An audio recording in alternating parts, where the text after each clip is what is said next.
Busy. Lots of sessions today. I might be hard to reach. The call lasted less than 30 seconds, but it destroyed everything he thought he knew. On the screen, his wife smiled like nothing was wrong. Sitting on a hotel bed she claimed was hers alone. Then he saw it, a phone, lying casually on the pillow beside her, not hers. He recognized it instantly. Same cracked corner, same dark case, his younger brother's phone. His chest tightened, but he said nothing. No accusations, no questions, just silence, and a promise to himself that the next day he would find the truth. Because betrayal doesn't always announce itself loudly. Sometimes it whispers from a pillow, hides behind a familiar smile, and waits for you to connect the dots. And when you do, your life splits cleanly in two. Before we dive into this story, comment below with your location and local time. I love seeing where you're watching from, and if you're drawn to deep, cinematic stories of betrayal, truth, and healing, don't forget to subscribe so you don't miss what comes next. The next morning arrived without sleep. Ethan lay on his back, staring at the ceiling as pale light crept through the blinds, his mind replaying that single image over and over again. The phone on the pillow, the way Lena's hand had moved just a little too quickly to push it out of frame, the fraction of a second where her eyes had widened, not in surprise, but in calculation. He told himself there had to be an explanation. There always was. Coincidences happened. Mistakes happened. Brothers borrowed things from each other all the time. But no matter how hard he tried to reason his way out of it, his body refused to cooperate. His chest still felt tight. His stomach still churned, as if it already knew what his mind was afraid to admit. Ethan moved quietly through the apartment, careful not to wake the silence. The place felt different now, like it was watching him. Every photo on the wall wedding smiles, holiday dinners, birthdays seemed to mock him with a version of reality that might never have existed. He paused in the kitchen, staring at the coffee machine Lena had insisted on buying because it made real espresso. He hadn't used it since she left for her so-called conference. Ryan's jacket was still hanging by the door. Ethan hadn't noticed it before, or maybe he had and simply chose not to see it. The fabric smelled faintly of cologne, Ryan's cologne, cheap and sharp. Ethan touched the sleeve, then quickly pulled his hand back, as if the jacket had burned him. Ryan had said he'd stayed over a few nights last week because he was figuring things out. Ethan had believed him. He always did. Ryan was his younger brother, the one he'd protected their whole lives, the one who had always needed saving. Ethan grabbed his phone and checked the time. Too early to call anyone, too early to confront anyone. He wasn't ready for answers yet, not until he was sure, because once the question was asked, there was no going back. You couldn't unknow the truth. You couldn't unsee it. He decided to act normal. At exactly 9 o'clock, he called Lena. She answered on the third ring, her voice bright, practiced. "Hey, babe, everything okay?" "Yeah," Ethan said, forcing warmth into his tone. "Just wanted to hear your voice. How's the conference?" A pause. Barely noticeable. Busy. Lots of sessions today. I might be hard to reach. Ethan pictured the hotel room again. The unmade bed. The pillow. "Which hotel did you say you were staying at?" Another pause. Shorter this time. "The West Bridge." "Why?" "No reason," he said. "Just curious." She laughed lightly, but it sounded thin. "You worry too much." After they hung up, Ethan didn't move for a long time. The West Bridge. He opened his laptop and checked the conference website. Partner hotels were listed clearly. The West Bridge wasn't one of them. The unfairness of it all hit him like a wave. He had worked overtime shifts, so Lena could chase her career without stress. He had let Ryan crash on their couch, lent him money, defended him to their parents when they were fed up. He had built a life on loyalty, and now loyalty felt like a weakness that everyone else had learned to exploit. Ethan dialed Ryan's number, straight to voicemail. He tried again, an hour later. Nothing. Then again. Still nothing. By noon, the doubt had transformed into something colder, focused. If this was happening, if they thought he was blind, then he needed to see clearly, not emotionally, logically. Like an investigation, he started small. Bank statements, credit card charges. At first, everything looked normal. Groceries, utilities, gas. Then he noticed it. A hotel charge from the Westbridge 2 nights ago. Paid with their joint card. Ethan's hands trembled as he clicked through the details. 2 guests, room service, late night charges. The room spun. He closed his laptop and leaned back, staring at the ceiling again. Part of him wanted to scream, to throw something, to call Lena and demand the truth. But another part, the part that had kept him steady his whole life, whispered a warning. If they were lying for a reason. And people lying for a reason didn't confess easily. They made mistakes when they felt safe. Ethan needed proof, not suspicion. Proof. That afternoon, he drove across town to a quiet cafe tucked between an old bookstore and a dry cleaner. He hadn't been there in years, not since before he got married. A man was already waiting inside, seated near the window. Mark Hale, older now, sharper, the kind of man who noticed everything and spoke only when it mattered. "You look like hell," Mark said as Ethan sat down. "Feels worse," Ethan replied. Mark listened without interrupting as Ethan laid everything out. The call, the phone, the hotel charge, Ryan's silence. When Ethan finished, Mark didn't react the way most people would. No shock, no outrage, just a slow nod. "You want the truth," Mark said. "Or you want reassurance?" "The truth," Ethan said immediately. Too quickly, Mark studied him. "Once I start, there's no stopping. You ready for that?" Ethan thought of Lena's smile, Ryan's jacket, the phone on the pillow. "I've already started," he said. "I just need help finishing." Mark agreed to look into it, discreetly, professionally. No confrontations, no warnings. As Ethan left the cafe, the world felt strangely quiet, like the moment before a storm breaks. He didn't know how deep the betrayal went yet. He didn't know what it would cost him. All he knew was this: whatever waited on the other side of the truth, it would change him forever. And somewhere, not far away, 2 people he trusted most were still convinced they were winning. The first message from Mark came 2 days later. "Don't react. Don't call anyone. We need to talk tonight." Ethan read it 3 times, each repetition tightening the knot in his chest. He spent the rest of the day moving through his routines like a ghost. He answered emails at work without reading them. He nodded during meetings he didn't hear. Every sound felt too loud, every silence too heavy. Somewhere deep inside, a part of him already knew that whatever Mark had found would erase the last fragile excuse his mind had been clinging to. They met after dark, not at the cafe this time, but in Mark's office, a narrow space above a closed pawn shop, lit by a single desk lamp that cast long shadows across the walls. The air smelled like old paper and black coffee. Mark didn't offer small talk. "She checked out of the hotel this morning," he said, sliding a folder across the desk. "Not alone." Ethan didn't open it yet. He wasn't sure his hands would cooperate. "Ryan." Mark nodded once. Same room, same floor, same keycard access.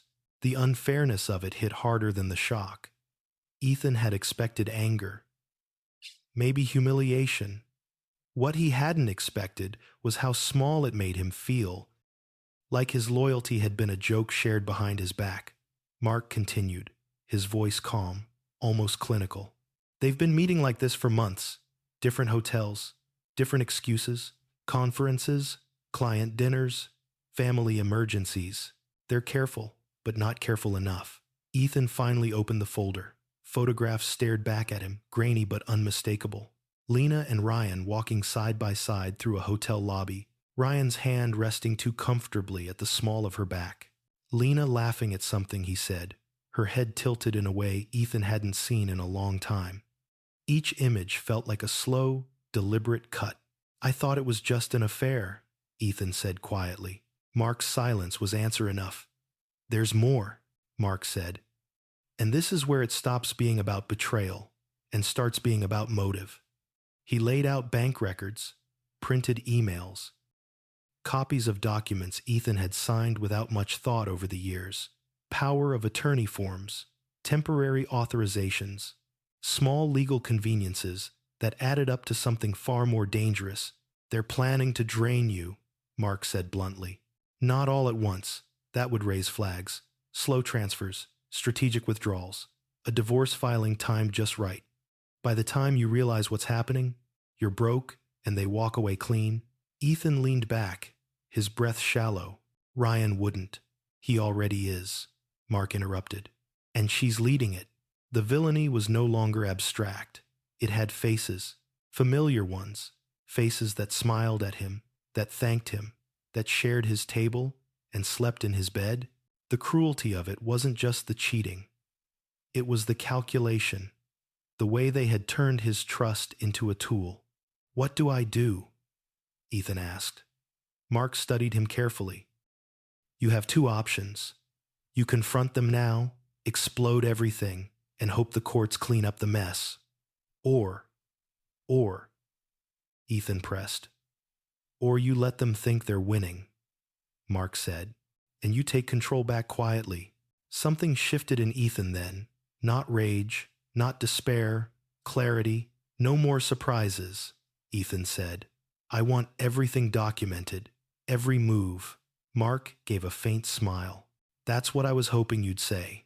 Over the next week, Ethan became an actor in his own life. He played the role they expected, the distracted husband, the trusting brother, the man too busy and too kind to question anything. He sent Lena affectionate messages. He transferred small sums of money when she asked, pretending not to notice how often the requests came. He even invited Ryan over for dinner. Listening to his brother talk about starting fresh, while knowing exactly what that fresh start was built on, every lie they told made the truth sharper. One evening, as Ryan sat across from him, Ethan watched his brother's hands, the same hands he'd once held while teaching him to ride a bike, the same hands that were now stealing from him without hesitation. Ethan felt grief more than anger, grief for the brother he thought he had, grief for the marriage he'd believed in. Ryan clapped him on the shoulder as he left. You're a good man, you know that. Ethan forced a smile. Yeah, he said. I know. When Lena returned from her conference, she kissed Ethan like nothing had changed, but he felt it now, the absence, the emotional distance she tried to mask with routine. And for the first time, Ethan understood that her affection had become performance, not connection. Late that night, lying beside her, he stared into the darkness and realized something terrifying and freeing all at once. He didn't want her back. What he wanted was justice. Not loud, not messy, precise. Mark's final message came days later. They're moving faster. If you're going to act, it has to be soon. Ethan stared at the screen, then set his phone down. He looked around the bedroom, the shared space that no longer felt shared at all, the framed photos, the neatly folded clothes, the life he had built brick by brick, now undermined from within. He exhaled slowly. Tomorrow, he would make a move. Not out of anger, not out of revenge, but out of self-respect. They thought he was blind. They were about to learn how dangerous a quiet man could be when he finally saw everything. Ethan began the next day with a calm that surprised even himself. It wasn't numbness. It was focus, the kind that comes after a long night of wrestling with fear. When the fear finally loses, he woke before Lena, slipped out of bed, and stood by the window, watching the city breathe awake. Cars moved below like veins carrying life forward, unaware that somewhere above them, a man was quietly dismantling the ruins of his old life. He didn't confront her. He didn't change his tone. He made breakfast, asked about her schedule, kissed her cheek. The normalcy unsettled her more than anger ever could have. He noticed it in the way she avoided his eyes, in how her phone never left her hand. That afternoon, Ethan met Mark again. This time, there was no hesitation. They're planning a larger transfer, Mark said. A clean sweep disguised as an investment. If you approve it, they'll think you're done. Ethan nodded. Let them think that. The plan was simple, almost elegant. Ethan would agree to the transfer, but not before quietly restructuring his accounts, freezing access, and documenting every request Lena and Ryan had made. Every message, every signature, every lie. Mark had already looped in a financial attorney and a forensic accountant, people who specialized in situations like this, people who knew how betrayal left a paper trail. Over the next few days, Ethan became even more accommodating. When Lena suggested dinner at an expensive restaurant, he agreed. When Ryan asked for another loan, he wired it. Each concession fed their confidence. Each yes made them sloppier. At dinner, Lena reached for Ethan's hand and smiled in a way that once would have undone him. Now, he studied it like a performance. He noticed how quickly her smile faded when she thought he wasn't looking, how her laughter rang hollow, how she checked her phone every few minutes, fingers tapping replies under the table. "Everything okay?" Ethan asked gently. "Of course," she said too quickly. "Why wouldn't it be?" He held her gaze just long enough to make her uncomfortable, then smiled, just making sure. Ryan called later that night, his voice unusually upbeat. "Big things coming, brother. You'll see." Ethan closed his eyes briefly. "I'm sure I will." The transfer request came the next morning, carefully worded, framed as an opportunity. Lena sat across from him at the kitchen table, sliding the paperwork forward with practiced ease. "This could really set us up," she said. "Long term." Ethan pretended to read every line. He pretended to consider. Then he signed. Lena exhaled in relief. She didn't bother to hide. That evening, Mark called. "It's done. Accounts are locked. Funds traced. You're protected." Ethan leaned back against the wall, his legs suddenly weak. "What about them?" "They don't know yet," Mark said. "But they will, soon." The confrontation didn't happen the way Ethan had once imagined. There was no shouting match, no dramatic reveal in the living room. Instead, it unfolded in pieces, over the course of a single day, as reality caught up with lies.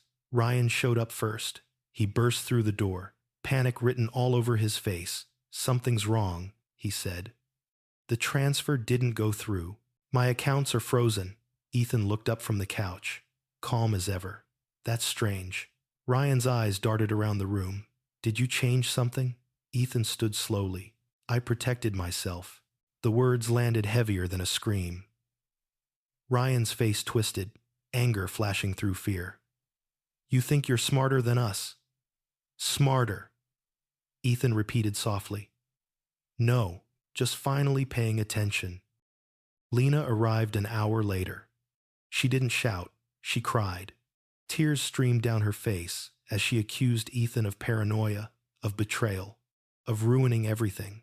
But when he laid out the evidence photos, messages, bank records, the performance collapsed. Silence filled the room. Ryan sank into a chair, his bravado gone. Lena's tears stopped mid-sob, her expression hardening as she realized there was no way out. "You planned this," she whispered. Ethan nodded.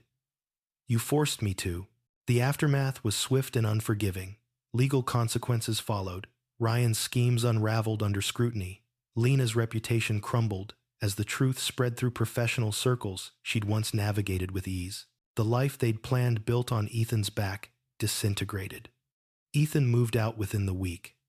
Not because he was forced to, but because he wanted to breathe somewhere new.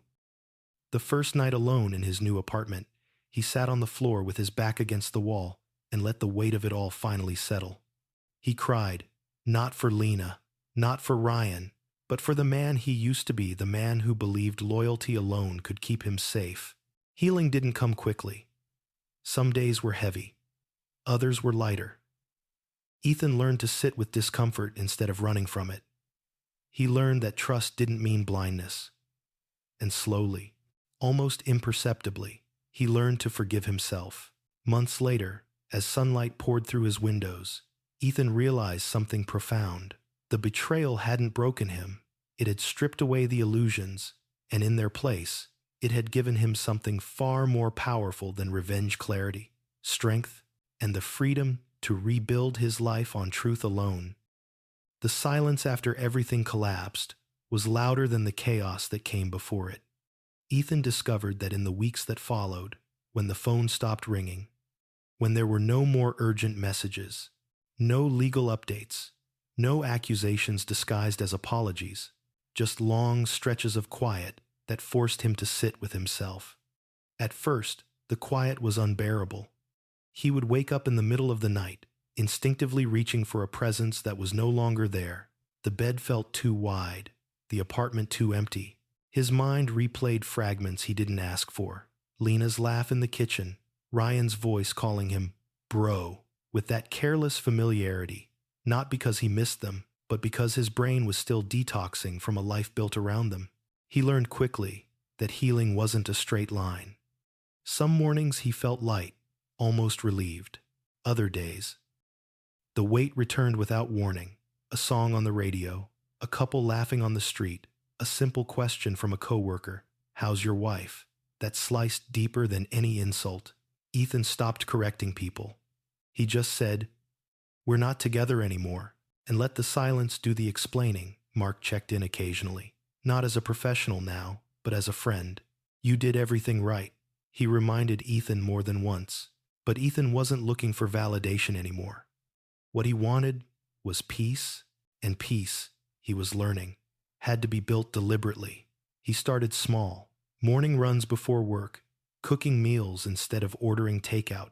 Turning his phone off at night, he removed old photos from his walls, not in anger, but with a quiet acceptance that those memories belonged to a version of himself that no longer existed. One afternoon, while sorting through a box he'd avoided since moving out, Ethan found a notebook Ryan had once given him. A stupid gift from years ago, filled with half-finished business ideas and scribbled dreams. Ethan sat on the floor, flipping through the pages. For a moment, grief rose again, not sharp this time, but dull and aching.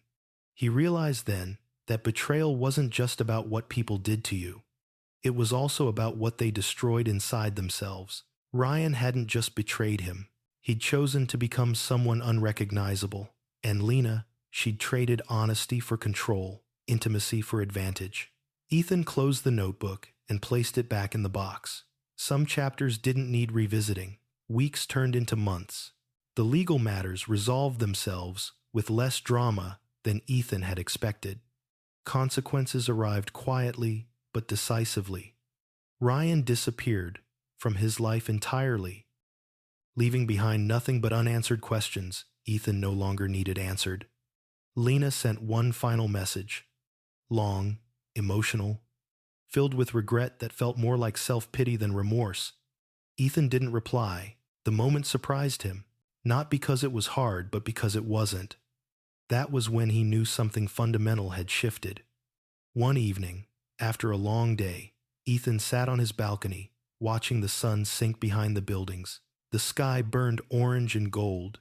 Indifferent to human betrayal, he thought about how close he'd come to losing everything, not just financially, but emotionally. How easily bitterness could have taken root, how tempting it would have been to let anger define the rest of his life. But anger required energy he no longer wanted to give away. He thought back to the night of the video call, to the phone on the pillow, to the quiet decision he'd made not to scream, not to beg, not to collapse. That moment, small and devastating, had been the beginning of his transformation. Even if he hadn't known it then, Ethan wasn't proud of how much he'd endured. He was proud of how he'd responded. For the first time in a long while, he felt aligned with himself. No pretending, no shrinking, no over-explaining his worth to people who benefited from misunderstanding it. Healing, he realized, wasn't about forgetting the betrayal. It was about refusing to carry it forward. And as the city lights flickered on below him, Ethan allowed himself a rare, genuine smile.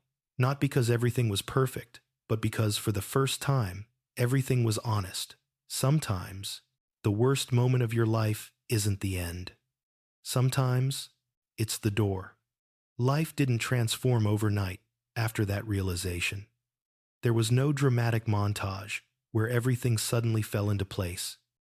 Instead, Ethan's days began to feel quietly intentional. He woke with purpose, not urgency. He worked without distraction, not because he was trying to escape his thoughts, but because his thoughts no longer chased him.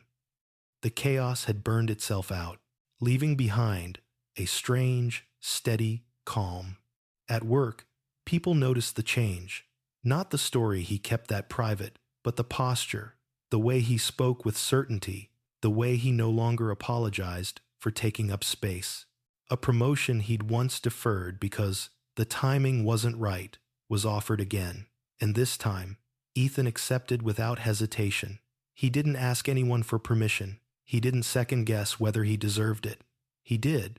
On weekends, he explored parts of the city he'd never bothered with before. Independent bookstores, long walking trails by the river, small cafes where no one knew his name or his past.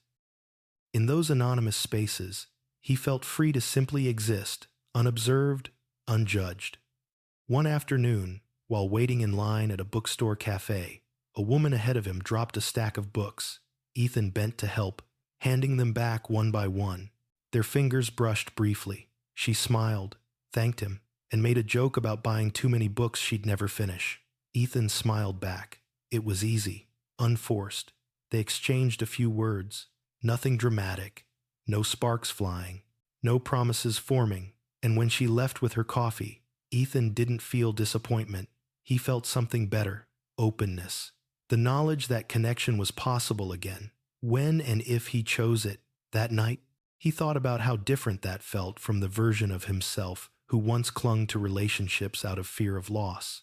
Back then, he had confused endurance with love, sacrifice with loyalty, silence with strength. Now, he understood the difference. There were still moments that tested him. He ran into an old mutual friend one evening who mentioned Lena casually, unaware of the full story. The name landed like a stone in his chest, but it didn't sink him. He acknowledged it, felt the weight, then let it pass. Healing wasn't about erasing pain. It was about learning not to drown in it. Ethan began journaling at night, not to relive what happened, but to track who he was becoming. He wrote about boundaries, about self-trust, about how intuition had whispered long before the truth screamed, and how he would listen next time. One entry stood out to him weeks later. "I don't need closure from people who benefited from keeping me confused." That sentence felt like a milestone. Months passed, the seasons shifted, and one morning, while sorting through old emails, Ethan came across the very first message Lena had ever sent him years ago. Back when everything was light, before secrets, before strategy.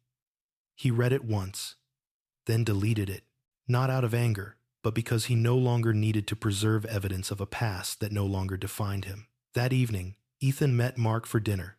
They talked about everything except the case: travel, work, plans. At one point, Mark raised his glass and said, "You know, most people don't come out of something like that intact." Ethan considered that. "I didn't come out intact," he said. "I came out rebuilt." Mark smiled. "That's better." On the walk home, Ethan looked up at the night sky, clearer than it had been in weeks. He thought about how betrayal had once felt like the end of his identity, how it had threatened to reduce him to a victim, a cautionary tale, but that wasn't how his story ended. Because he chose not to let the worst thing that happened to him become the most important thing about him. He had learned that trust wasn't a weakness, it was a gift, meant for those who earned it. That love didn't require self-erasure. That loyalty to others should never come at the cost of loyalty to yourself. And perhaps most importantly, he learned that when people reveal who they are, the bravest thing you can do is believe them and walk away without begging them to be different. Ethan unlocked his door, stepped into his apartment, and closed it behind him with a sense of finality. Not isolation, not loss, completion. Somewhere in the distance, the city continued its endless motion. Lives intersecting, stories unfolding, And among them, Ethan's story moved forward, not defined by betrayal, but strengthened by survival, clarity, and the quiet confidence of a man who finally trusted himself. And that trust, he knew now, was unbreakable. Time did what it always did, kept moving forward, indifferent to what it left behind. And yet, for Ethan, time began to feel less like something he was surviving and more like something he was shaping. The promotion changed his days in subtle but meaningful ways. More responsibility, more visibility, more moments where his voice carried weight. He noticed how people listened when he spoke now, not because he demanded attention, but because he no longer doubted himself while speaking. Confidence, he realized, was contagious. It didn't need to be loud. It only needed to be grounded. One afternoon, as he reviewed a proposal late at the office, his phone buzzed with an unfamiliar number. He considered ignoring it, then answered. "Ethan Cole?" a woman's voice asked. "Yes." "This is Olivia Grant. I'm a mediator. I was asked to reach out regarding a final administrative matter related to your divorce." The word divorce no longer felt like a wound. It felt like a fact. "Go ahead," Ethan said. "It's minor," Olivia continued. "Your ex-wife requested a short meeting to formally close things out. No negotiations. Just signatures." Ethan stared out the window at the city below. For a moment, the old instinct stirred the reflex to avoid discomfort, to keep the peace by staying away. Then it passed. "Schedule it," he said calmly. They met in a neutral office a week later. Bright, minimal, intentionally impersonal. Lena arrived first. When Ethan walked in, she stood up instinctively and then hesitated, unsure of what role she was supposed to play now. She looked different. Not worse, just smaller, stripped of the certainty she once wore like armor. "Hi," she said quietly. "Hi," Ethan replied, taking his seat. The mediator guided them through the paperwork efficiently. There were no arguments, no accusations, just the sound of pens on paper and the soft hum of the air conditioner. When it was done, the mediator excused herself to make copies, leaving Ethan and Lena alone for the first time since everything had unraveled. "I never thought you'd look at me like this," Lena said, breaking the silence. "Like what?" Ethan asked. "Like I'm someone you've already let go of." Ethan considered his answer carefully. "Because I have." Her eyes filled, but he felt no urge to comfort her, not because he was cruel, but because he finally understood that empathy didn't require self-sacrifice. "I ruined everything," she whispered. "Yes," Ethan said gently. "You did." The honesty startled her, more than anger ever could have. "But I hope you figure out why," he added, "so you don't do it again, to someone else." When the mediator returned, they left separately. No dramatic goodbye, no final look back, just two people walking in different directions. As Ethan stepped outside, he felt something close to relief, not the sharp kind, but the quiet satisfaction of closure earned, not begged for. That night, he took a long walk through the city, letting the cool air clear his thoughts. He passed couples, friends, strangers locked in their own stories. For the first time, he didn't compare his life to theirs. He didn't wonder what might have been. He simply observed, present, and grounded. At home, he opened his journal and wrote one last entry about the ordeal. Not to analyze it, but to release it. "I didn't lose my marriage," he wrote. "I lost people who chose deception over truth. That's not loss. That's clarity." He closed the journal and placed it on the shelf, unsure if he would ever write about that chapter again. Weeks later, a message arrived from an unknown account. Short, direct. "I owe you an apology. I don't expect forgiveness. I just needed to say it. Ryan." Ethan stared at the words for a long time.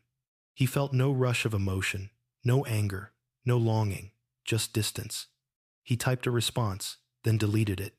Typed another, deleted that too. In the end, he chose silence not as punishment, but as a boundary. Some relationships didn't end with resolution. Some ended with acceptance. And that was enough.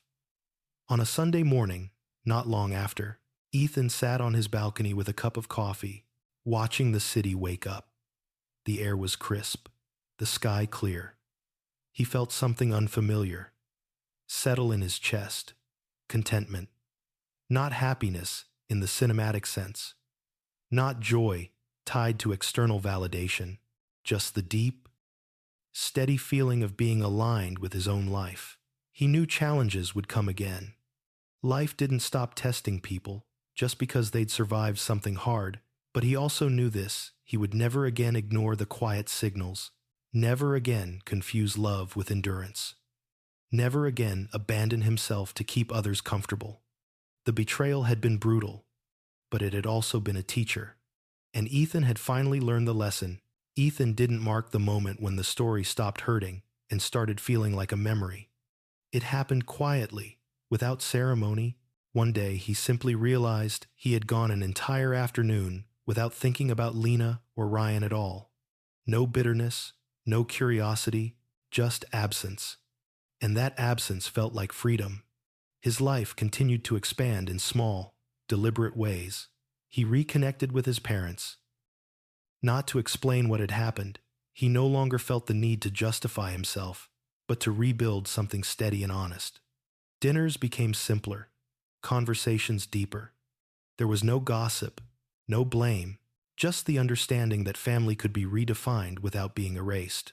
At work, Ethan was asked to lead a new project, one that required trust, discretion, and long-term vision. As he stood in front of the team during the first briefing, he caught his reflection in the glass wall behind them. The man staring back looked familiar, but stronger, more centered, not hardened, refined. He spoke clearly, decisively, and when questions came, he welcomed them instead of defending himself.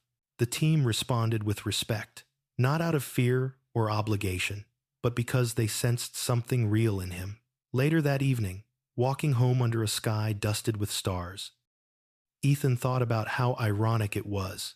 He had lost trust in the most intimate parts of his life, only to learn how to build it properly everywhere else. Trust, he understood now, wasn't blind belief. It was earned alignment, shared values, consistent behavior over time. One night, while scrolling through old photos he hadn't yet deleted, Ethan paused on a picture taken years ago at a small family gathering. Ryan stood beside him, arms slung over his shoulder, both of them smiling wide. Ethan studied the image carefully. For the first time, he didn't feel anger or sadness. He felt distance, like looking at a stranger wearing a familiar face. He deleted the photo, not to punish Ryan, but to release the version of himself that had confused responsibility with obligation. As winter gave way to early spring, Ethan found himself saying yes to things he once avoided. A weekend hiking trip with colleagues, a public speaking invitation, a blind dinner invitation from a coworker he trusted. None of it felt forced. None of it felt like replacement. It felt like participation. The dinner was unremarkable in the best possible way. Good food, easy conversation, laughter that didn't require performance. When the night ended, there was no dramatic spark, no expectations, just mutual respect and a quiet understanding that connection didn't need to rush to be real. Ethan walked home alone afterward, content. That was when he truly understood how much he had changed. He no longer needed intensity to feel alive. He no longer mistook chaos for passion. What he wanted now was steadiness, integrity, peace that didn't depend on someone else's behavior. One afternoon, Mark called him unexpectedly. "You ever think about how close you came to missing your own life?" Mark asked. Ethan smiled softly. "All the time. And you good?" Mark pressed. "I am," Ethan said. "Really?" After the call, Ethan sat quietly for a moment, letting the weight of that truth settle. Being good didn't mean forgetting what happened. It meant carrying it without letting it bend his spine. That night, Ethan stood by the window again, the same place where months earlier he'd watched the city wake up with dread in his chest. Now, the city looked different.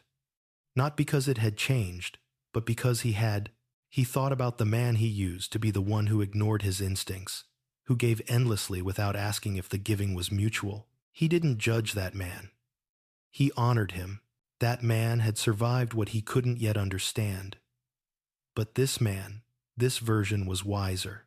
He had learned that love should never require self-betrayal, that loyalty without reciprocity becomes a cage, and that sometimes the most painful revelations are the ones that return you to yourself.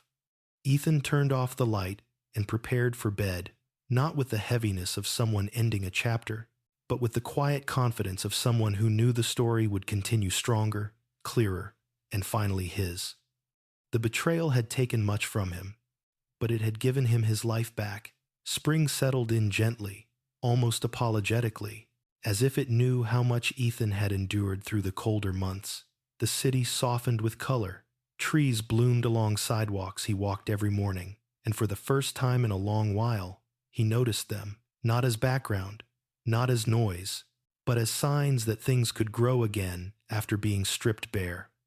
One morning, while jogging along the river trail, Ethan slowed to a walk and caught his breath. He watched the water move steadily forward, never rushing, never stopping. It struck him how closely it mirrored the way his own life now felt. Forward, quietly, without needing to prove anything. He had stopped explaining himself to people. When acquaintances asked vague questions about the past, he gave simple answers. When they pushed for details, he smiled and changed the subject. His story no longer needed witnesses to be valid. At work, the new project demanded long hours and difficult decisions. There were moments of tension, disagreements, even disappointment, but Ethan handled them differently now. He listened without defensiveness. He spoke without fear. When mistakes happened, he addressed them directly, instead of absorbing blame that wasn't his to carry. One evening, after a particularly grueling day, a junior colleague lingered behind as everyone else left the conference room. "Can I ask you something?" she said hesitantly. "Of course," Ethan replied. "How do you stay so steady?" she asked. Even when things go wrong, Ethan considered the question. "I don't tie my worth to outcomes anymore," he said finally. "I focus on acting with integrity. The rest sorts itself out." She nodded slowly, as if filing the answer away for a future she hadn't reached yet. Walking home that night, Ethan thought about how strange it was that his pain had turned into something useful, not just for himself, but for others. He hadn't set out to become an example. He had only tried to survive. But survival, when done honestly, had a way of rippling outward. He passed a restaurant window and caught his reflection again. He looked peaceful, not smiling, not triumphant, just grounded. The kind of man who had been broken open and chose to rebuild instead of harden. Later that week, Ethan received a letter in the mail. Not an email, not a message, an actual letter. The handwriting was unfamiliar, careful. It was from his mother. She didn't mention Lena or Ryan. She wrote about small things, a neighbor's new dog, a recipe she'd perfected, how proud she was of the man Ethan had become, not because of what he'd been through, but because of how he carried himself now. Ethan folded the letter slowly, holding it longer than necessary. For a brief moment, emotion tightened his throat. Not grief, gratitude. That night, he cooked dinner for himself and ate at the table instead of the couch. He'd started doing that without noticing when it began. Small rituals of self-respect, replacing habits of distraction. As he washed the dishes, his phone buzzed. A message from an unfamiliar number. "This is Olivia Grant. Just confirming everything is officially closed. No further action required." Ethan replied with a simple thank you and set the phone down. That was it. No lingering ties, no unresolved threads. The chapter had ended completely, not with a dramatic slam, but with a quiet click, like a door closing gently behind him. On a Saturday morning not long after, Ethan volunteered at a community workshop Mark had recommended months earlier. It wasn't charity in the performative sense, just people helping people, career guidance, basic financial literacy. mentorship. Ethan hadn't been sure what he could offer at first, but as he sat across from a young man struggling with self-doubt and misplaced loyalty, the words came naturally. "You don't owe your future to people who misuse your trust," Ethan said calmly. "Kindness isn't meant to be currency. It's meant to be shared with those who honor it." The young man nodded, eyes bright with recognition. Driving home afterward, Ethan felt something warm settle in his chest. Purpose, maybe, or alignment. He wasn't sure anymore where one ended and the other began. That evening, as the sun dipped low, Ethan stood on his balcony again, the same familiar spot that had once held so much weight. He thought about the call, the phone on the pillow, the single image that had shattered his illusions. He realized something then that surprised him. If he could go back, knowing everything he knew now, he wouldn't change that moment, not because it hadn't hurt, but because it had revealed the truth. And truth, no matter how painful, had given him his life back. Ethan closed his eyes and breathed in the cool evening air. Somewhere behind him, his phone buzzed with a notification he didn't rush to check. Somewhere below, the city kept moving. Somewhere ahead, a future waited unwritten, unburdened. He turned away from the balcony and went inside, carrying with him not the scars of betrayal, but the strength forged by facing it without losing himself. For the first time, Ethan wasn't just moving on, he was moving forward. Summer arrived without asking permission. Heat settled into the city, changing the rhythm of everything: earlier mornings, longer evenings.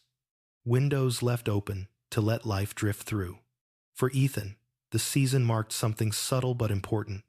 He was no longer rebuilding.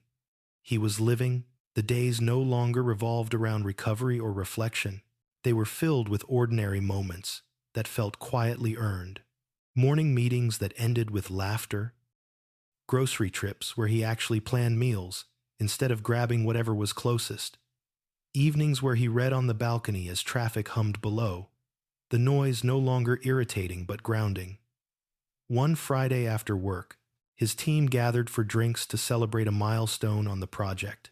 Ethan almost declined out of habit, then caught himself. He went, he listened, he told a story that made people laugh. When the night wound down, one of his colleagues raised a glass toward him. "I don't know how you do it," the man said, "but things feel solid when you're in charge." Ethan smiled, feeling the weight of the words without letting them inflate him. "That's because I don't pretend things are perfect," he replied. "I just don't panic when they aren't." Walking home later, warm air clinging to his skin, Ethan realized how far he'd come from the man who once mistook control for love and silence for strength. He no longer needed to be needed. He wanted to be chosen by others. Yes, but more importantly, by himself. There were still reminders of the past. They showed up unexpectedly, like reflections in glass or familiar streets he avoided for a while, but they no longer demanded his attention. They passed through him, like weather noticed, acknowledged, then gone. One evening, while cleaning out a drawer he hadn't touched since moving in, Ethan found the old phone he'd replaced months ago. The screen was cracked, the battery nearly dead. He turned it on out of curiosity and scrolled through old messages, conversations that ended abruptly, promises that now read like fiction. He paused, thumb hovering over the screen. Then he powered it off and dropped it into the recycling bin.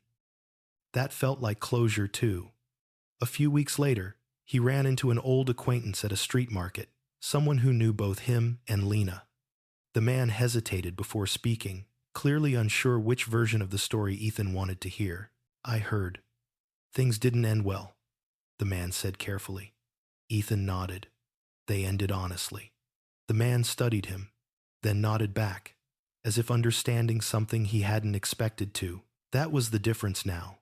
Ethan no longer needed to control the narrative. Truth carried itself. On a quiet Sunday afternoon, Ethan sat with his parents at their kitchen table, sunlight pouring across the wood. His mother poured tea. His father talked about a minor home repair, like it was the most important issue in the world. The normalcy felt sacred. At one point, his mother reached across the table, and squeezed his hand. "You seem lighter," she said. Ethan met her eyes. "I am." She didn't ask why. She didn't need to.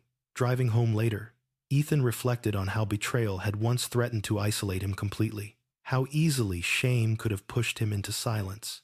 But instead, he'd chosen honesty with the people who mattered and boundaries with those who didn't. That choice had changed everything.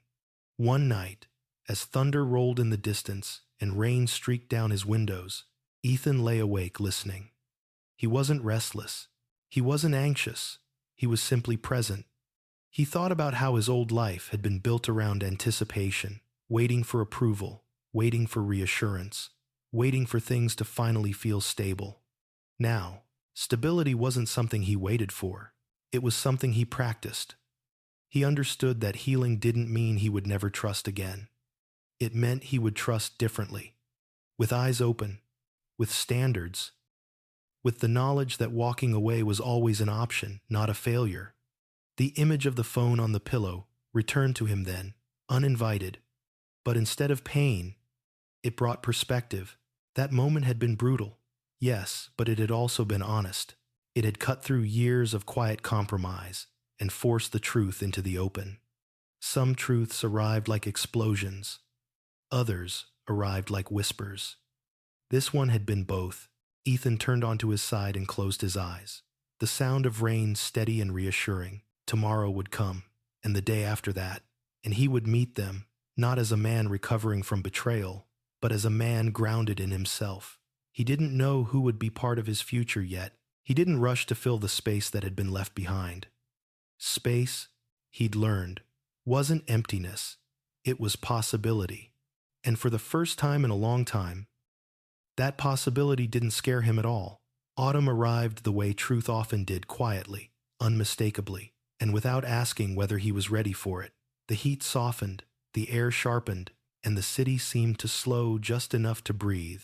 Ethan welcomed the change.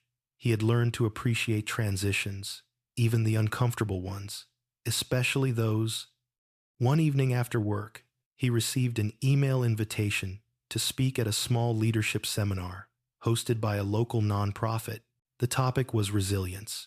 He stared at the screen for a long moment, unsure why it unsettled him. He wasn't an expert. He hadn't written a book. He hadn't conquered the world. He had simply survived something deeply personal and refused to let it rot him from the inside out. In the end, that felt like enough. The seminar was held in a modest auditorium, filled with people from different walks of life, young professionals, career changers, a few retirees. Ethan stood at the podium, hands steady, heart calm. He didn't tell his whole story. He didn't need to. Instead, he spoke about alignment, about the danger of ignoring small discomforts, about how self-respect wasn't arrogance, it was maintenance. He watched faces shift as he spoke. Some nodded, some looked down, as if recognizing something they'd been avoiding. When he finished, the applause was polite, sincere, and brief. Exactly right. Afterward, a woman approached him, mid-30s, thoughtful eyes, not smiling too quickly. "Thank you," she said. "You put words to something I've been feeling for years." Ethan nodded. "I think most people already know what they need. They just need permission to listen to themselves." She smiled at that. They exchanged names, talked for a few minutes, nothing rushed, nothing loaded. When they parted, Ethan didn't feel the old impulse to replay the interaction or assign meaning to it. He simply appreciated the connection for what it was: present, respectful, complete. That night, walking home under a sky streaked with fading orange, Ethan reflected on how differently he moved through the world now. He wasn't scanning for threats.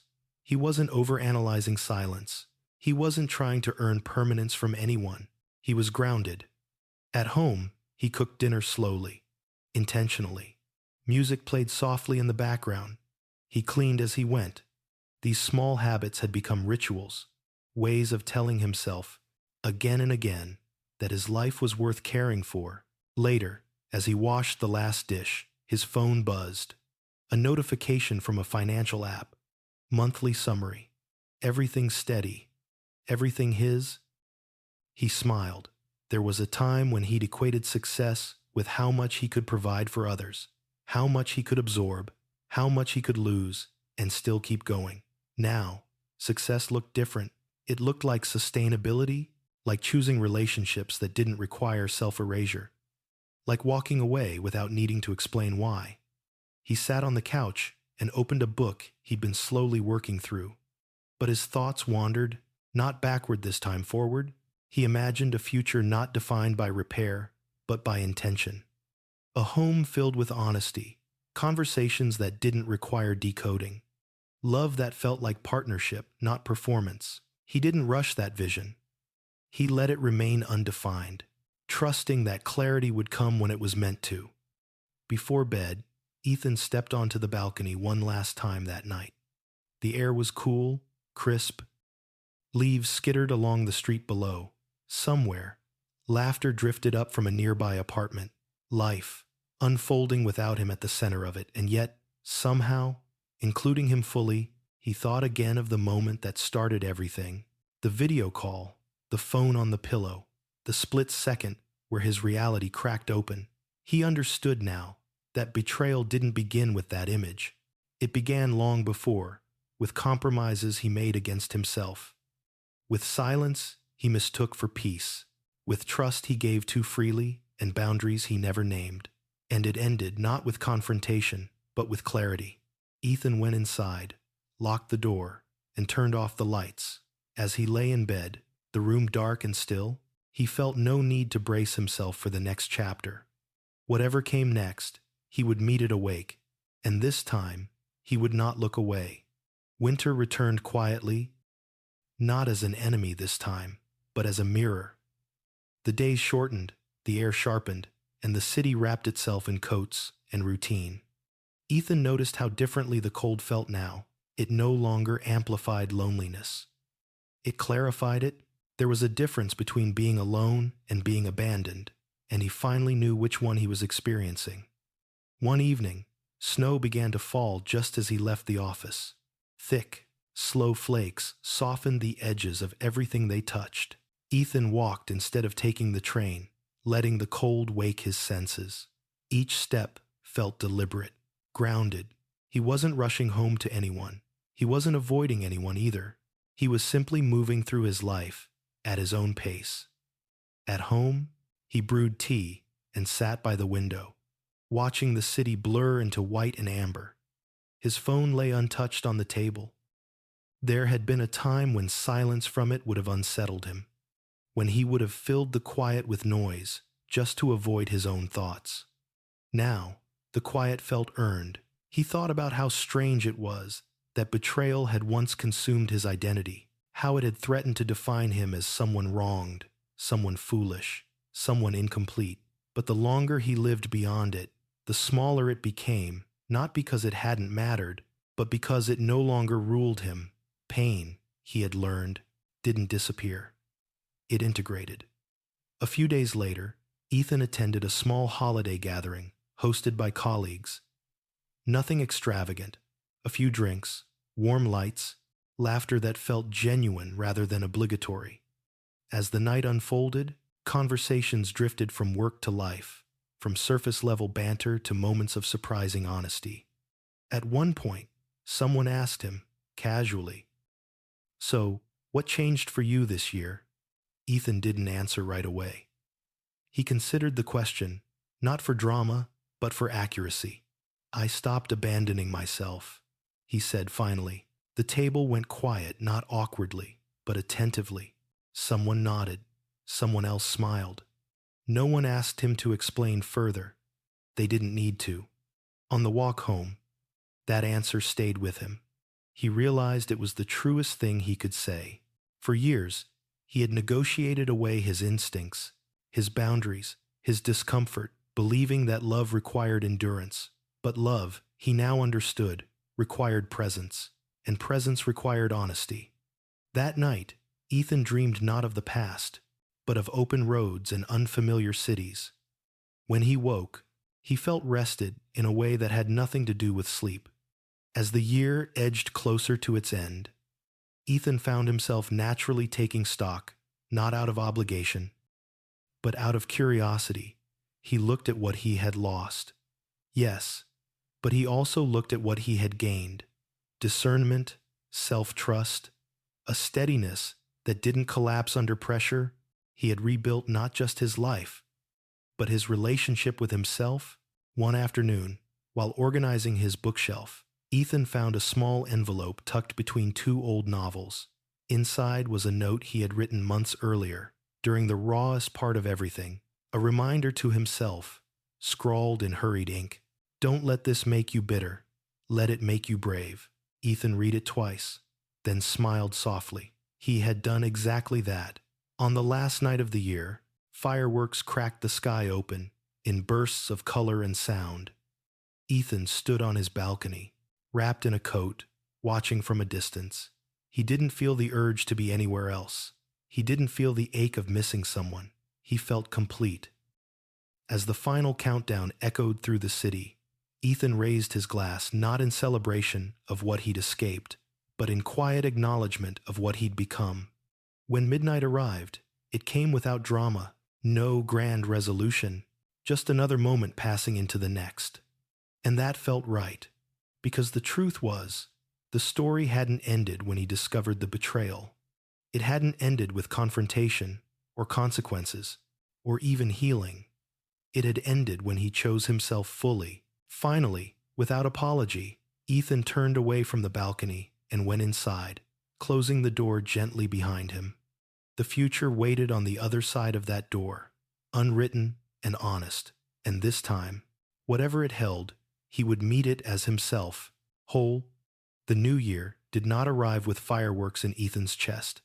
It came quietly, like a clean page placed in front of him without instructions.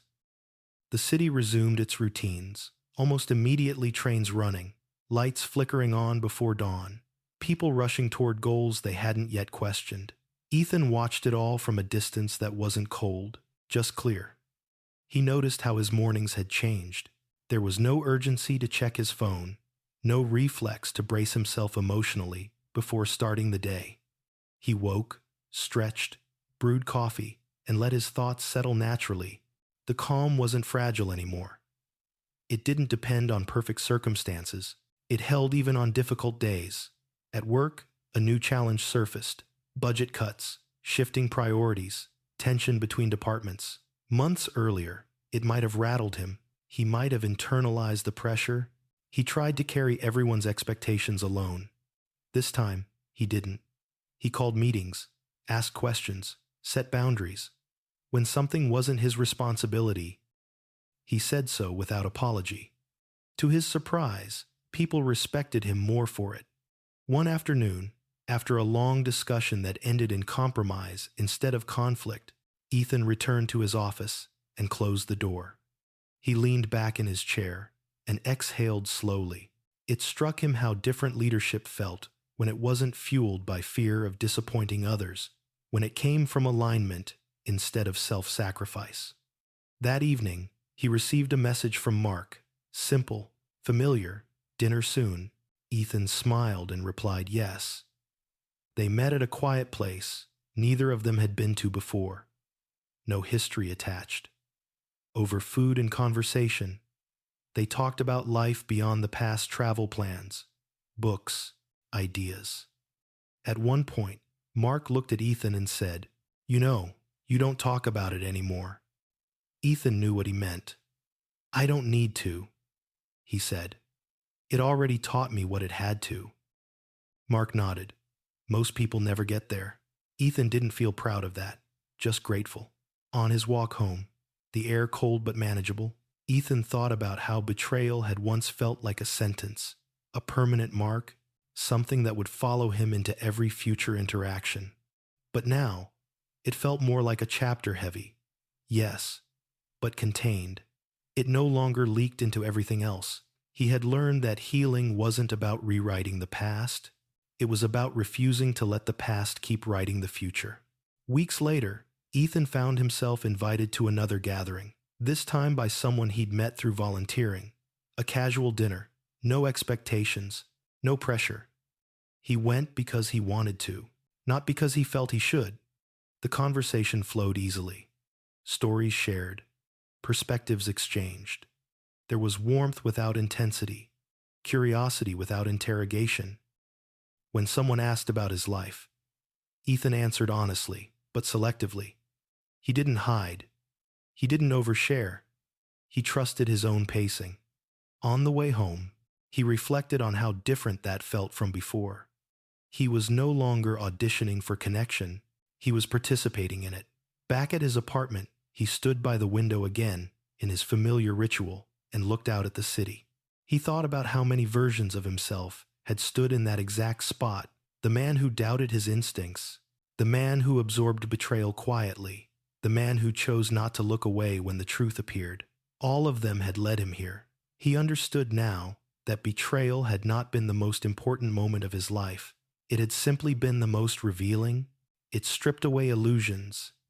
It exposed the cost of self-abandonment. And in doing so, it forced him to choose who he wanted to be next. That choice made quietly, repeatedly, without applause was what mattered. Ethan turned away from the window and prepared for bed. The room felt like his, not a shared space filled with ghosts, but a home shaped by intention. As he lay down, he felt no need to replay the past or predict the future. He trusted himself to handle whatever came, and that trust earned through pain, clarity, and restraint was something no one could ever take from him again. The weeks that followed settled into a rhythm that felt almost ordinary, and that ordinariness was the greatest victory Ethan could have imagined. Life no longer felt like something to solve. It felt like something to inhabit. He began to notice how his body responded to situations before his mind even caught up. When something felt off, he didn't argue with himself anymore. He paused. He listened. He trusted that quiet internal signal he had ignored for so many years. It wasn't paranoia. It was discernment, and it made moving through the world feel safer, not smaller. One afternoon, while clearing emails, Ethan found himself invited to a small panel discussion on ethics and leadership. He hesitated before responding, not because he doubted his ability, but because he was careful now about where he invested his energy. He reread the invitation, considered what it was asking of him, and then accepted not to prove anything. But because the conversation mattered, the discussion itself was thoughtful, restrained. When it was his turn to speak, Ethan didn't share details of his personal story. He didn't need to. Instead, he spoke about accountability, how it wasn't about punishment, but about alignment, about how systems fail when people learn to perform integrity instead of practicing it.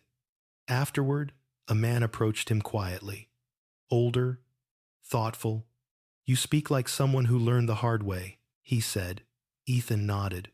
"Most lessons worth keeping come that way." That night, walking home under a sky heavy with clouds, Ethan thought about how differently he measured strength now. It wasn't endurance. It wasn't sacrifice. It was honesty, especially with yourself. There were still moments when the past brushed against him. A certain hotel logo glimpsed on a billboard, a model of phone that looked too familiar. But those moments no longer derailed him. They passed through like echoes, reminders of distance, traveled rather than wounds reopened. One evening, as he was cooking dinner, Ethan caught himself humming absent-mindedly. The sound surprised him.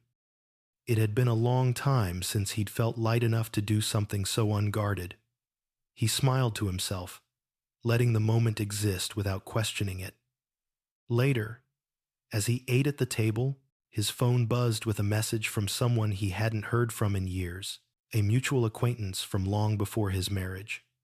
The message was simple, checking in, suggesting coffee sometime. Ethan stared at it, noticing the absence of anxiety. No rush to respond, no fear of expectation, he replied honestly. "Sure, let me know when." That was all. The coffee happened weeks later. It was easy, respectful. Two people sharing space without agendas. When it ended, Ethan felt no urge to define it or extend it artificially. If it continued, it would. If not, that was fine too. That, he realized, was freedom. Freedom wasn't endless options or constant happiness.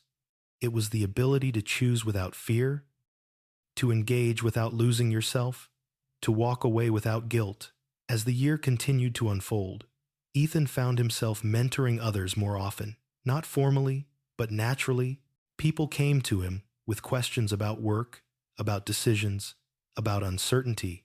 He didn't give advice as much as he reflected questions back to them, encouraged them to trust what they already knew. One night, after a long conversation with a colleague, struggling in a relationship that felt familiar in all the wrong ways, Ethan sat alone and felt a quiet ache, not of pain, but of recognition. He understood how easy it was to stay when leaving felt like failure, how convincing hope could be when it was mixed with fear, but he also understood something else now. Leaving wasn't always loss. Sometimes it was preservation. As he prepared for bed, Ethan stood once more by the window, looking out at the city lights. He thought about how many people were out there tonight, negotiating their own truths, ignoring their own instincts, telling themselves stories to make discomfort bearable. He didn't judge them. He had been one of them. What he knew now was this: truth rarely arrived all at once. It showed up in details, in moments that didn't sit right, in small inconsistencies that asked to be noticed. And when you finally paid attention, it wasn't the truth that hurt you. It was the time spent refusing to see it. Ethan turned away from the window and lay down, the room quiet and familiar. His life wasn't dramatic anymore. It didn't need to be. It was honest. And that honesty, earned slowly, protected carefully, was the most stable foundation he had ever known. The city shifted again as months slipped by, almost imperceptibly, like a tide changing direction without announcing itself. Ethan noticed it not by calendars or milestones, but by how his body reacted to the world. He moved through crowded streets without tension in his shoulders. He listened to people without bracing for disappointment. He slept deeply, without waking to replay old conversations that no longer mattered. One evening, after finishing a late workout, Ethan sat on a bench outside the gym, towel draped around his neck, pulse slowing. Around him, people came and went, laughing, arguing, absorbed in their phones. He realized how invisible he felt in the best possible way. Not erased, just unburdened by the need to be seen in any particular light. A notification lit up his screen, an internal message from work, a junior manager asking if he had time to talk tomorrow, just advice. Ethan typed back a simple yes.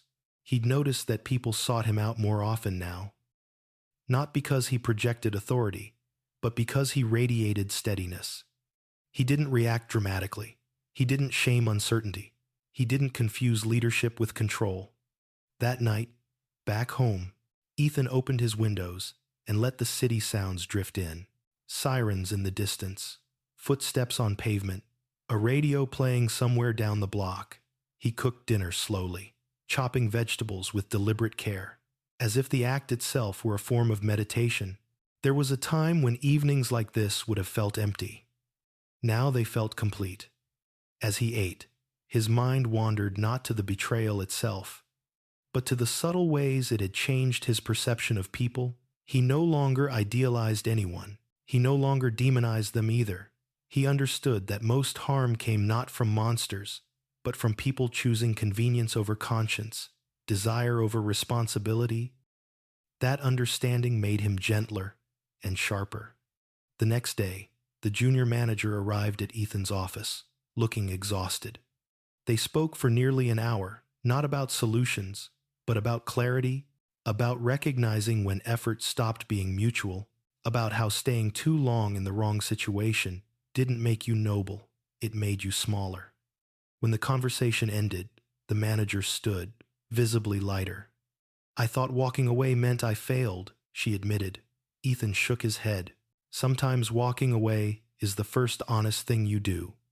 After she left, Ethan sat quietly for a moment, struck by how familiar her fear sounded. He hadn't realized how much of his own healing had been about unlearning that same belief. Later that week, while reorganizing his closet, Ethan came across a coat he hadn't worn in years. It still fit, still looked fine, but when he put it on, it felt wrong. Too heavy, too constricting. He took it off and placed it in a donation bag without hesitation. He smiled at the symbolism, amused by how life echoed its lessons in mundane ways. On a Saturday morning, Ethan met Mark for coffee. They sat outside, steam rising from their cups in the cool air. Mark studied him for a moment before speaking. "You look different again," he said. Ethan raised an eyebrow. "Good different or concerning different?" "Settled," Mark replied. "Like you're not carrying anything extra anymore." Ethan considered that. "I stopped carrying other people's choices." Mark nodded. "That'll do it." They talked for a while, then parted without ceremony. No need for dramatic affirmations. Their friendship had evolved past the moment that first connected them. It no longer revolved around crisis. It simply existed. That afternoon, Ethan took a long walk through a neighborhood he rarely visited. Old houses, tree-lined streets, children riding bikes, shouting without self-consciousness. He watched them with a distant fondness, thinking about how early we learn to trust our instincts and how quickly we're taught to ignore them to keep the peace. He sat on a low stone wall and let the sun warm his face. A thought surfaced unexpectedly: gratitude. Not for the betrayal itself, but for the man it had forced him to become. A man who listened. A man who chose clarity over comfort. A man who understood that love without respect was just persistence dressed up as virtue. As evening fell, Ethan returned home and turned on a lamp, filling the room with soft light. He pulled a notebook from the shelf and flipped to a blank page. He didn't write often anymore, but sometimes words came anyway. He wrote slowly, carefully. "The truth didn't destroy me. It freed me from pretending I was fine with less than I deserved." He closed the notebook and placed it back on the shelf. Later, lying in bed, Ethan stared at the ceiling, not restless, just reflective. He thought about how many people stayed in situations long past their expiration date because leaving felt too final, too selfish, too uncertain. He had been one of them. But now he knew. Uncertainty wasn't the enemy. Self-betrayal was. As sleep pulled him under, Ethan felt no dread about tomorrow, no anticipation that needed managing, just a quiet readiness for whatever came next. His life no longer revolved around avoiding pain, it revolved around honoring truth. And that, he knew, there was something he would never compromise again. The realization didn't arrive as a sudden epiphany. It settled in slowly. Like a weight being lifted that he hadn't known he was carrying, Ethan noticed it one ordinary morning while standing in line at a bakery. The smell of fresh bread filling the air, the woman ahead of him apologized for taking too long, fumbling with her wallet. Ethan smiled and told her it was fine. And he meant it. There was no tightness in his chest, no impatience masked as politeness. Just ease. Ease had become his new measure of truth. He took his coffee to a nearby bench and watched the city wake up. People hurried past with the familiar urgency of those chasing deadlines and expectations. He recognized that version of himself in their posture, in the way their shoulders leaned forward as if pulled by invisible strings.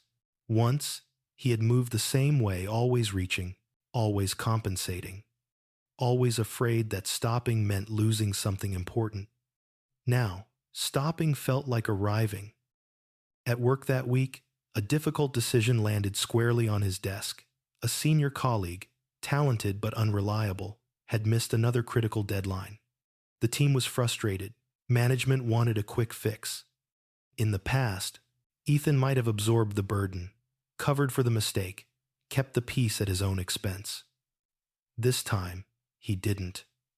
He addressed the issue directly, calmly, with respect, but without softness that blurred accountability. The conversation was uncomfortable, but it was clean. When it ended, there was no lingering resentment, only clarity. Walking back to his office, Ethan felt a quiet pride, not because he had asserted authority, but because he hadn't betrayed himself to avoid tension. He was learning that discomfort handled honestly was far less damaging than harmony built on silence.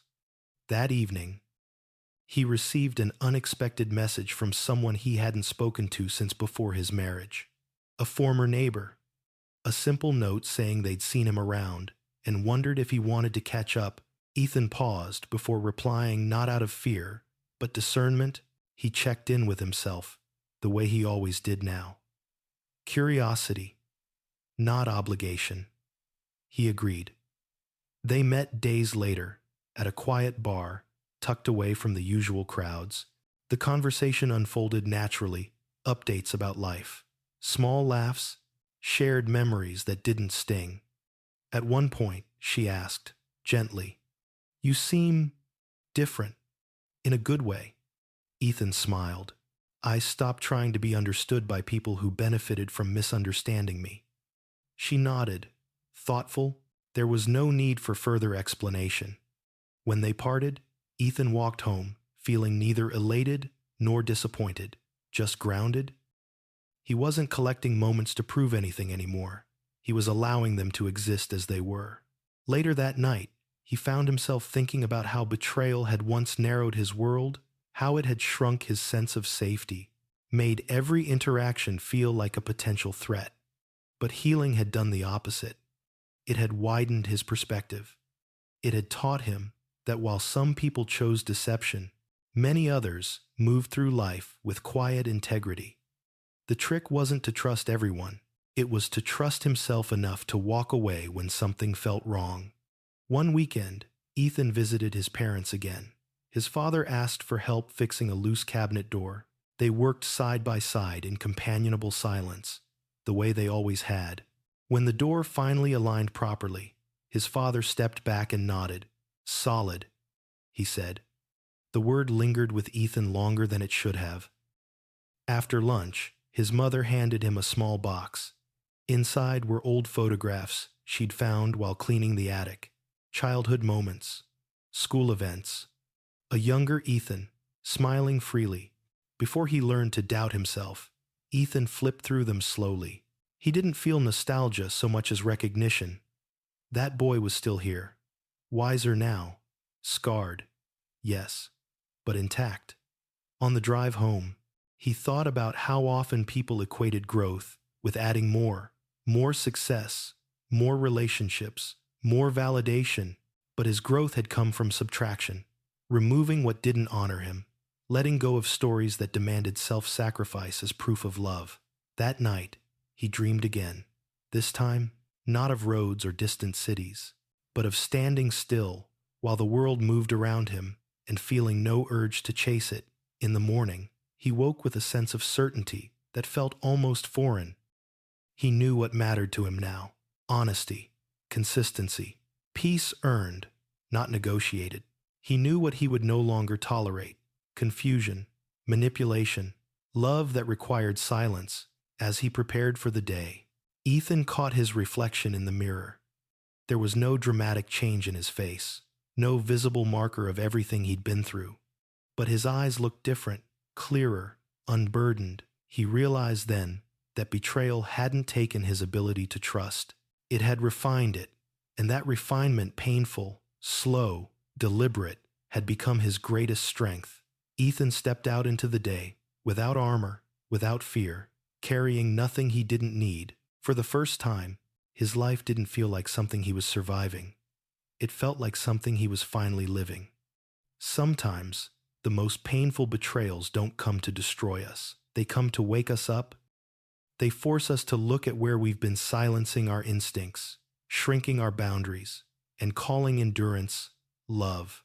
This story isn't just about betrayal by the people closest to us. It's about the moment we choose to stop betraying ourselves. Healing doesn't mean forgetting the pain or pretending it didn't matter. It means allowing the truth to change us without hardening us. It means learning that real love never asks you to disappear, and real loyalty is never one-sided. When you honor your intuition, set boundaries without guilt, and walk away from what no longer respects you, you don't lose anything. You reclaim yourself. If this story resonated with you, take a moment to reflect. Where in your life are you ignoring a quiet truth? Share your thoughts in the comments. I read them all, and your story might help someone else feel less alone. And if you're drawn to deep, cinematic stories about betrayal, healing, and personal growth, don't forget to subscribe to the channel so you won't miss the next one.